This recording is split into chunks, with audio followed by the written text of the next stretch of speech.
With KHON2 weather, Kamaka Pili.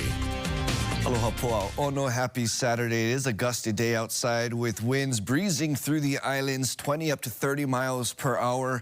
Tomorrow will be similar, but you can start to add some instability for Hawaii Island and the east side of Maui, thanks to this upper level disturbance moving overhead, contributing to some slight chances of thunderstorms starting at around 12 o'clock noon tomorrow, taking us through the evening. For Hawaii Island, we're looking to see yet another wet day, especially for its windward sides. We're looking to see occasional showers taking place throughout the day, but pretty much from Maui moving over towards the west, we do see drier conditions. Kauai's windward side could also be seeing some showers likely throughout the day.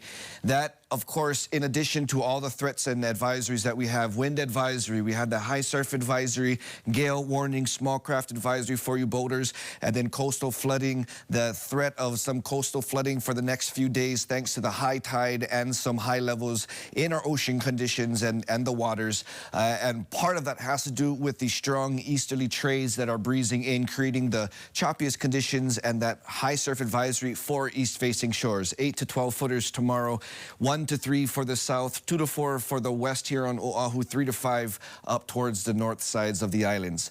So north of the island chain, there's going to be this next cold front storm system moving overhead, and fortunately, we're not going to get too much moisture from this particular system, but as it builds north, that's what's going to result in the winds starting to ease off, and that's going to start late tomorrow night into Monday. And then as we head into the second half of this upcoming week, those trades will continue to weaken, leading to more light and variable conditions starting around Wednesday into next weekend.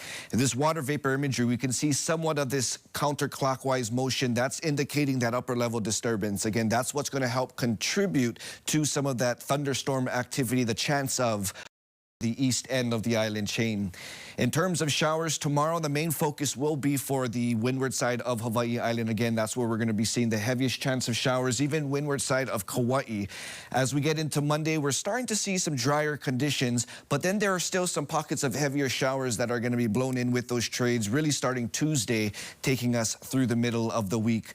In terms of drought conditions, we have seen much improvement for the windward sides. We now do have extreme for Kauai and some of Moloka'i's leeward sides of the islands. Again, that's the most extreme drought conditions, so we'll keep our eyes on that. Hopefully, as we get closer into the week, we're going to start to see some relief with what we do get with the lighter winds for the second half of the week. That could result in some afternoon showers. We're also expecting some cooler conditions as well. Have a blessed evening, everybody.